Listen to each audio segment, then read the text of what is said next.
रामानुजगंज में स्वागत है। और साथ ही आप सभी को पता है कि रामानुजगंज नगर पालिका में अध्यक्ष के दावेदार 3 हैं और आज हमारे साथ मौजूद हैं नगर पालिका के पूर्व अध्यक्ष।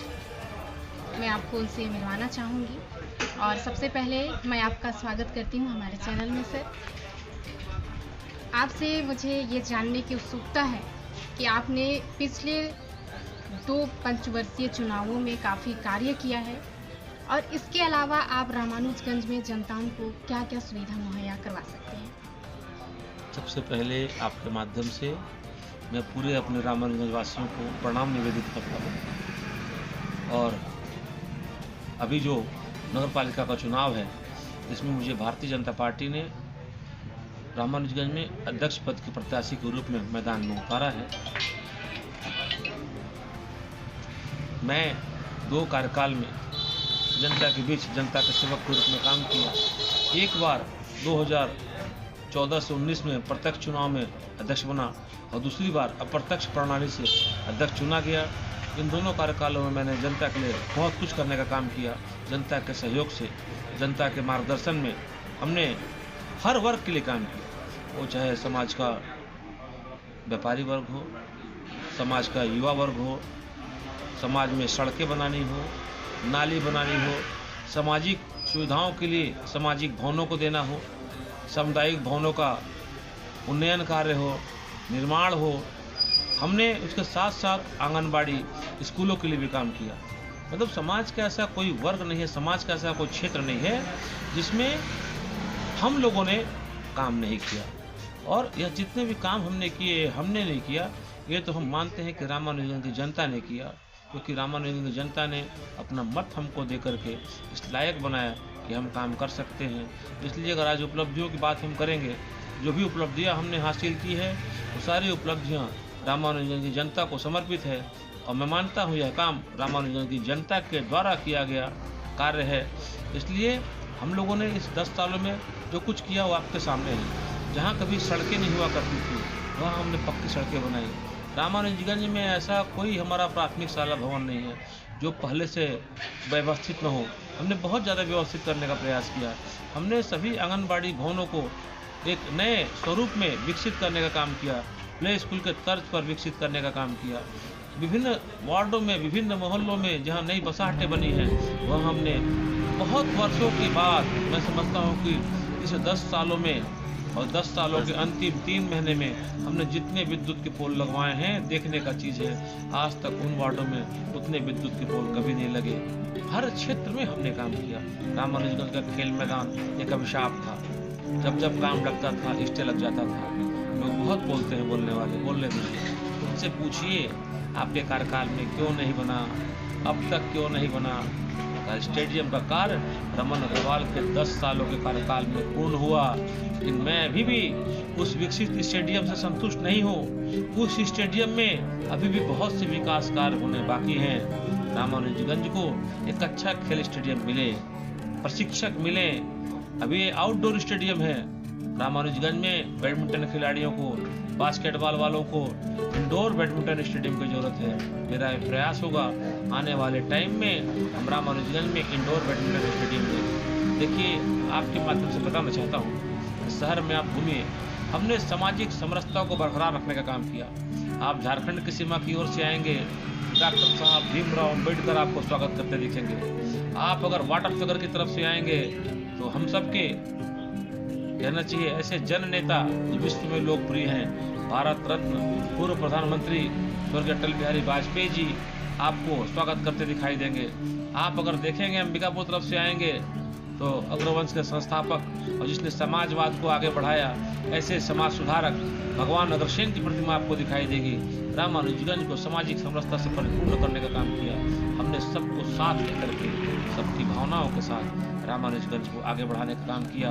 आने वाले दिनों में नगर पालिका का जो काम हुआ करता है, बिजली, पानी, सफाई, वो तो हम करेंगे ही करेंगे, परंतु उससे आगे बढ़ करके, क्योंकि प्रदेश में आदरणीय विष्णुदेव साय जी की सरकार है। रामानुजगंज से कैबिनेट मंत्री माननीय रामविचार नेताम जी क्षेत्र का नेतृत्व कर रहे हैं। क्षेत्र में विकास की बयार बह रही है। दिल्ली से माननीय मोदी जी सबको अपनी संरक्षण दे रहे हैं। और विकास कार्यों की बाढ़ लाए हुए हैं। और इसी प्रकार रामानुजगंज की जनता यह मन बना करके रखी है कि रामानुजगंज में भी आदरणीय मोदी जी, आदरणीय विष्णु देसाई जी, आदरणीय रामविचार नेताम जी की party Bharatiya Janata party full छाप वाली पार्टी की सरकार रामानुजगंज में बनानी है। ऐसा जनता ने मन बना लिया है और निश्चित तौर पर रामानुजगंज में भी ट्रिपल इंजन की सरकार, भाजपा की सरकार, फुल छाप की सरकार बनेगी और हम रामानुजगंज वाले मिलकर के रामानुजगंज को आगे लेकर के जाएंगे। रामानुजगंज में चिकित्सा के क्षेत्र में, शिक्षा के क्षेत्र में विकास की प्रबल संभावनाएं हैं। उन संभावनाओं को धरातल पर अगर लाना है तो मोदी जी और आदरणीय विष्णु देसाई जी, रामविचार नेताम जी की सरकार के अनुरूप रामानुजगंज में समिति बननी चाहिए, रामानुजगंज के निर्वाचन में सफलता मिलनी चाहिए। और मैं आपके माध्यम से अपने रामानुजगंज की आवाम को भरोसा दिलाना चाहता हूँ कि आपका यह रमन जन आकांक्षाओं के अनुरूप आने वाले दिनों में नई उपलब्धियों के साथ रामानुजगंज वालों को नई सुविधाएं देगा। अभी हम वार्ड नंबर 1 में एक नया मांगलिक भवन बना रहे हैं। ऐसा प्रतीत होता है कि वार्ड नंबर 1 के बाद भी वार्ड नंबर 3 और 4 के आसपास भी एक मांगलिक भवन की जरूरत और पड़ेगी। तो जो शहर को जरूरत है वो हमको पता है। समय के साथ साथ जरूरतें बढ़ती जाती हैं और यह होना भी चाहिए, क्योंकि जरूरतें अगर नहीं होंगी तो हम समस्या का निदान नहीं कर पाएंगे। जरूरतें अगर नहीं होंगी तो हम संघर्ष नहीं करेंगे। अगर इंसान की जरूरत बंद हो जाए तो इंसान परिश्रम करना बंद कर देगा। इसलिए प्रकृति का नियम है कि जरूरतें हमेशा हमारे जीवन में बनी रहनी चाहिए। जरूरतें, आवश्यकताएं समाज में बनी रहनी चाहिए। हम लोगों के यहाँ सार्वजनिक कार्यक्रमों के लिए, शादी विवाह के लिए, अन्य अवसरों के लिए भवनों की दिक्कत हुआ करती थी। लोग महंगे महंगे पंडाल में पैसे खर्च किया करते थे और खर्च करने के बावजूद भी बरसात के दिनों में उनको सुविधा नहीं मिलती थी। हमने लोगों के दर्द को समझा, लोगों की भावनाओं को समझा और समझने के बाद वार्ड नंबर 13 में पंडित दीनदयाल मांगलिक भवन, वार्ड नंबर 3 में आदिवासी सामुदायिक भवन और जो हमारा ललन कम्युनिटी हॉल था उसमें शेड का निर्माण करके हमने शहरवासियों को सुविधा देने का काम किया। आपको बता दें कि हमने इस 10 सालों में विकास कार्य बहुत किए, लेकिन हमने कोई कर नहीं लगाया, हमने कोई टैक्स नहीं लगाया। हम ये मानते हैं कि जो सुविधाएं हैं उनको सुविधा के रूप में रखना चाहिए। आज लोग बोलते हैं, कई लोग बोलते हैं कि टाउन हॉल का किराया बढ़ाइए। हम बोलते हैं नहीं, वो कमाई का जरिया नहीं है, वो सेवा का कार्य है, वो रामानुजगंज का सम्मान है। और आप ध्यान रखिए, हमने युवाओं के लिए स्टेडियम बनाया। आज स्टेडियम कंप्लीट है, बच्चे उसमें खेल रहे हैं, लेकिन हम जितना अच्छा स्टेडियम बनाए हैं हम उससे भी संतुष्ट नहीं हैं। हमको उस स्टेडियम को और भी अच्छा करना है। बच्चों को खेल सिखाने वाले अच्छे प्रशिक्षक हमारे रामानुजगंज में आए, ऐसा हमारा प्रयास है। ये आउटडोर स्टेडियम कंप्लीट हुआ है। आने वाले समय में इस कार्यकाल में हमारा प्रयास है कि हम यहाँ के युवा साथियों को इंडोर बैडमिंटन स्टेडियम दें, बास्केटबॉल स्टेडियम दें और जो भी हमारे यहाँ के युवा साथी खेल के क्षेत्र में अच्छा जौहर दिखा सके उनके लिए वो सारी सुविधाएं हम मुहैया कराएं। हम यहाँ के बुजुर्गों को भी उनके अनुरूप अच्छा वाचनालय देने के पक्ष में हैं और हम उसमें काम कर रहे हैं। कभी कभी जब हम काम करते हैं तो आशातीत सफलता नहीं मिलती, लेकिन अनुभव बहुत कुछ हम सबको सिखाता है। हमने जो कुछ 10 वर्षों में सीखा है, निश्चित तौर पर हम आने वाले दिनों में रामानुजगंज को और भी अच्छी सुविधा देंगे। हमने रामानुजगंज को हाई मास्ट लाइट दिया, प्रकाश की अच्छी व्यवस्था दी।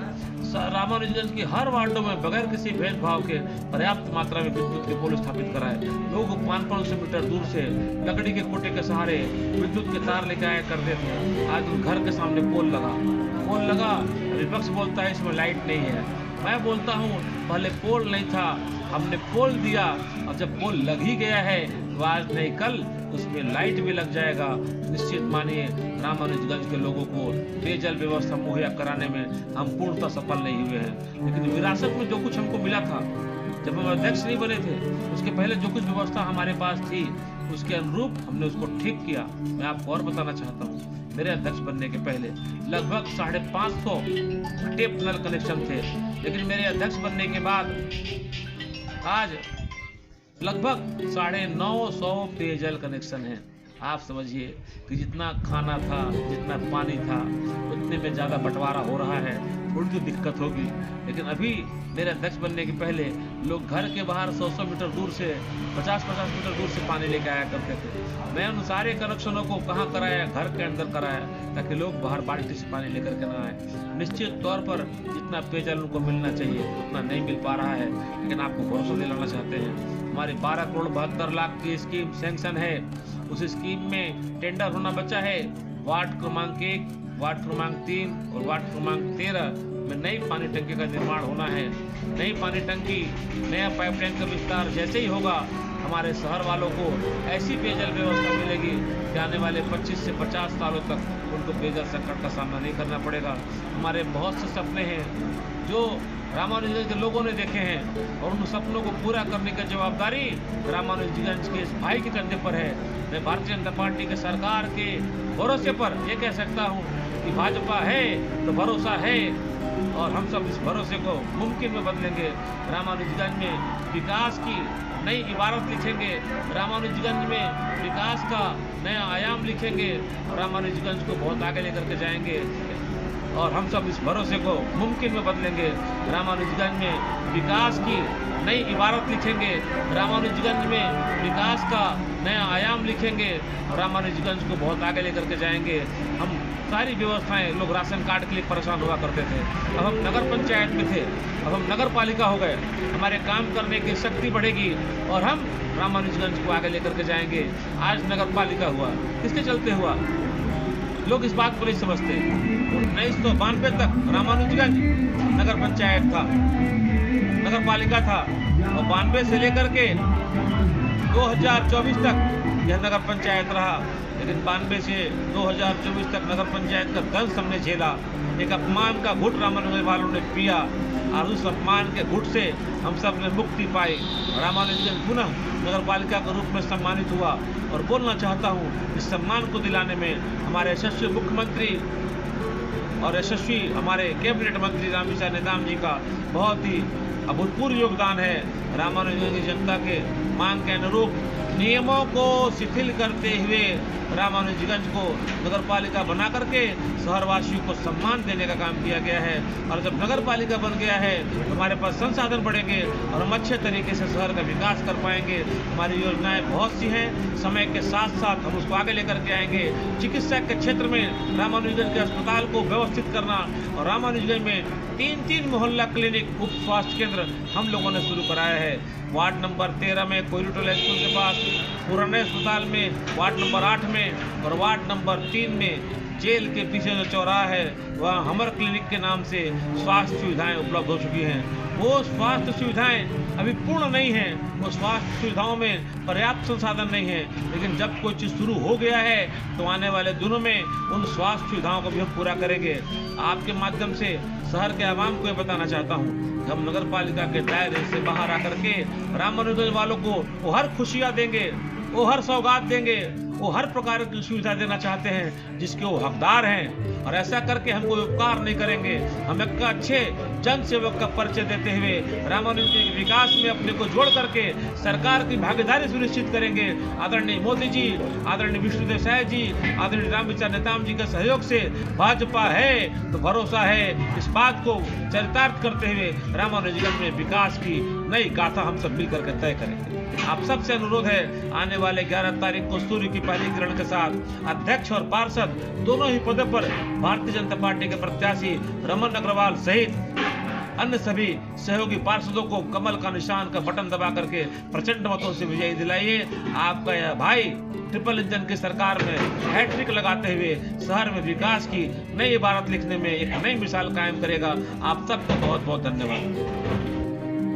अभी आपने रामानुजगंज नगर के पूर्व अध्यक्ष और वर्तमान में अध्यक्ष पद के लिए उन्होंने नामांकन पुनः भरा है, तो उम्मीद करते हैं जनताएं इनके कार्यों को देख रही हैं, इनसे मुलाकात कर रही हैं, और इनके सभी कार्यों को अपने आंखों से प्रत्यक्ष रूप से जनता ने देखी है। तो उम्मीद करते हैं जनता सच्चाई को, सत्य को देखे और हमारे साथ बने।